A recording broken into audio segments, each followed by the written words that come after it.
तो देखिए पंक्ति एवं श्रेणी क्रम के अंदर क्या होता है कि जब भी एग्जामिनर हमसे सवाल पूछेगा तो वो इस तरीके से पूछेगा कि कोई एक व्यक्ति एक पंक्ति में बैठा है या क्लास में बैठा है, तो उसके कुछ रैंक के आधार पर वो हमसे प्रश्न रखेगा।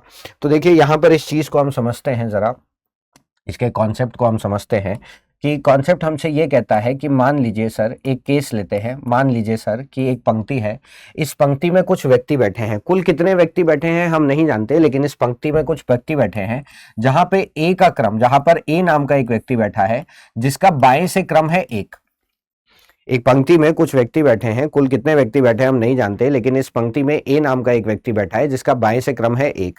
अगर ए का बाएं से क्रम है एक तो उसका दाएं से क्रम क्या होगा? आप कहेंगे कि सर अगर ए का बाएं से क्रम एक है, ध्यान रखिएगा एक चीज, एक बात का ध्यान रखिएगा सर, पंक्ति एवं श्रेणी क्रम के क्वेश्चन में, पंक्तियों के क्वेश्चन में, क्वेश्चन का जो लेफ्ट होता है वो आपका लेफ्ट हैंड होता है, क्वेश्चन का जो राइट होता है वो आपका राइट हैंड होता है। जैसे कि आप देख सकते हैं इस वक्त आपका बायां हाथ इस तरफ से आ रहा है, तो क्वेश्चन का बायां आपका बायां हाथ, क्वेश्चन का दायां आपका दायां हाथ, आपका दायां हाथ इस तरफ से आ रहा है तो यही क्वेश्चन का दायां होगा। ठीक है, ये बात ध्यान में रखेगा। तो एक पंक्ति में कुछ व्यक्ति बैठे हैं, कुल कितने व्यक्ति बैठे हैं हम नहीं जानते, लेकिन इस पंक्ति में एक ए नाम का व्यक्ति बैठा है जिसका बाएं से क्रम है एक। अगर ए का बाएं से क्रम है एक तो उसका दाएं से क्रम क्या होगा? सर उसका दाएं से क्रम होगा आखिर, उसका दाएं से क्रम होगा आखिर, क्योंकि आप कहेंगे कि सर अगर दाईं साइड से हम एक एक व्यक्ति गिनते गिनते आए तो ए आखिरी व्यक्ति होगा। ठीक है, इसी हिसाब से अगर हम एक और केस लें जहां पर मैं आपसे कहूं कि एक पंक्ति है जहां पर कुछ व्यक्ति बैठे हैं, कुल कितने व्यक्ति बैठे हैं हम नहीं जानते, लेकिन यहां पर ए नाम का एक व्यक्ति बैठा है जिसका बाएं से क्रम है दूसरा।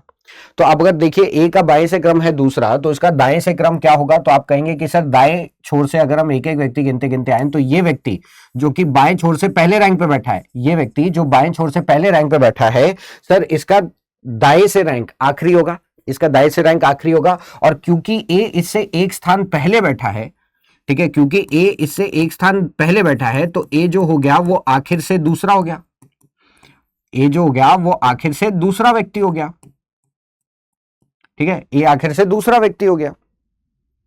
तो अब यहां पर देखिए, एक इन दो केसेस को देखने के बाद मुझे दो बातें समझ में आती हैं, इन दो केसेस को समझने के बाद मेरे को दो बातें समझ में आती हैं कि सर देखिए जब भी किसी भी व्यक्ति की बात हुई, जब भी किसी भी व्यक्ति की बात हुई तो उसके साथ हमेशा दो रैंक जुड़े हुए थे, एक रैंक लेफ्ट साइड से, एक रैंक राइट साइड से।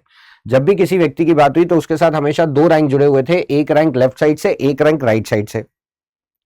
ठीक है, तो एक चीज ध्यान में रखिएगा कि पंक्ति एवं श्रेणी क्रम के क्वेश्चन में जब भी किसी भी व्यक्ति की बात होगी तो उसके साथ हमेशा रैंक दो जुड़े होंगे, एक बाएं से रैंक, एक दाएं से रैंक।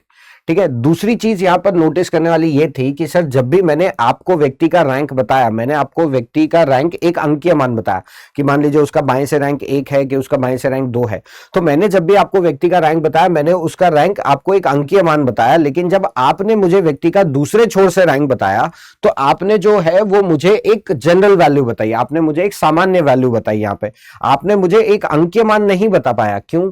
क्योंकि सर मैंने आपको ये नहीं बताया कि इस पंक्ति में कुल कितने व्यक्ति बैठे हैं, क्योंकि सर मैंने आपको ये नहीं बताया कि इस पंक्ति में कुल कितने व्यक्ति बैठे हैं। हम मान लेते हैं कि सर, उदाहरण के रूप में हम मान लेते हैं कि मान लीजिए इस पंक्ति में 25 लोग बैठे हैं, उदाहरण के लिए मान लीजिए कि इस पंक्ति में 25 लोग बैठे हैं।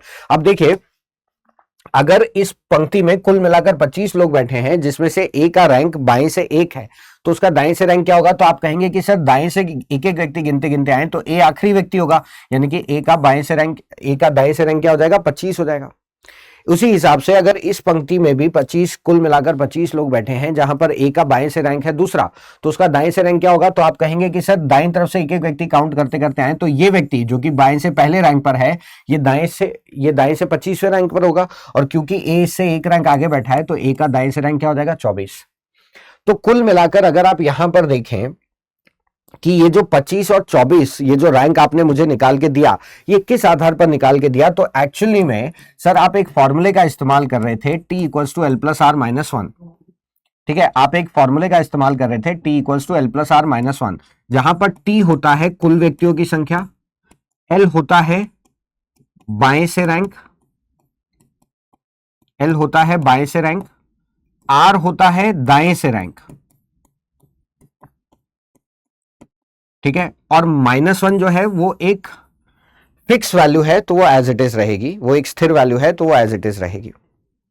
ठीक है, टी होता है कुल व्यक्तियों की संख्या, एल होता है बाएं से रैंक, आर होता है दाएं से रैंक और -1 एक फिक्स वैल्यू है, तो वो एज इट इज रहेगी, वो नहीं बदलेगी।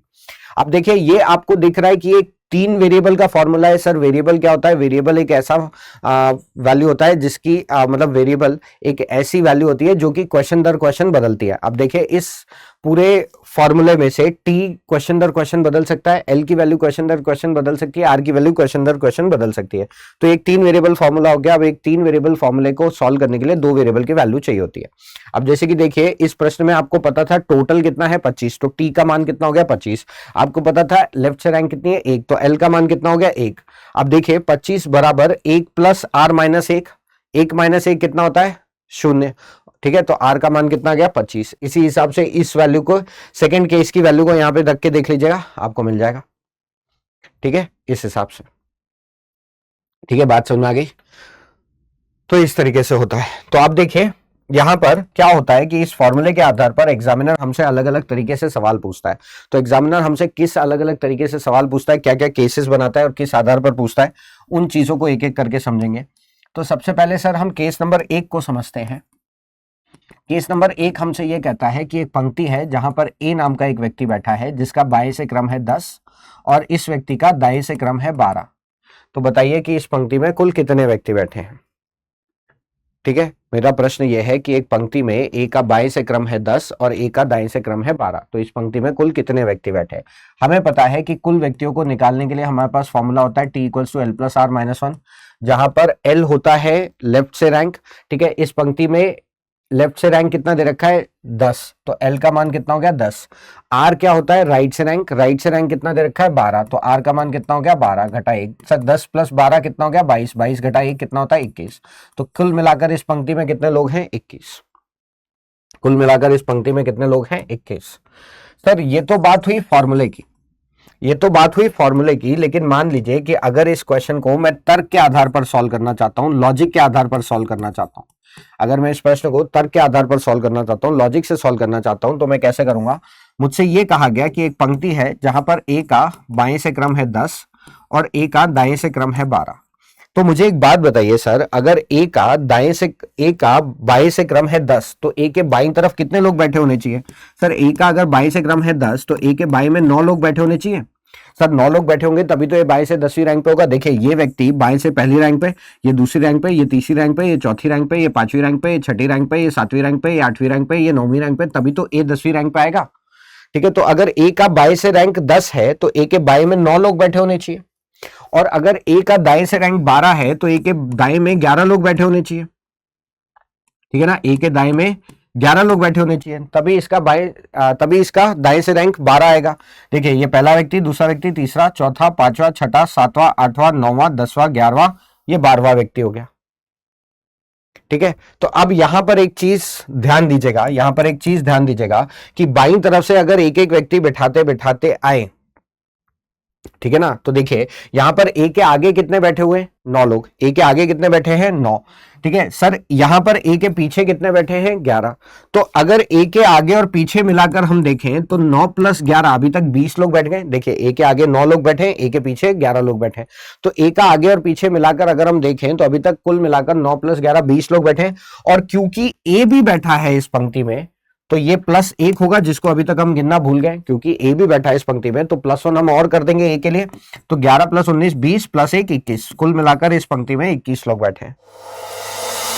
अब एग्जाम की तैयारी को और बेहतर करने के लिए हमारे चैनल को लाइक, शेयर और सब्सक्राइब करना ना भूलें।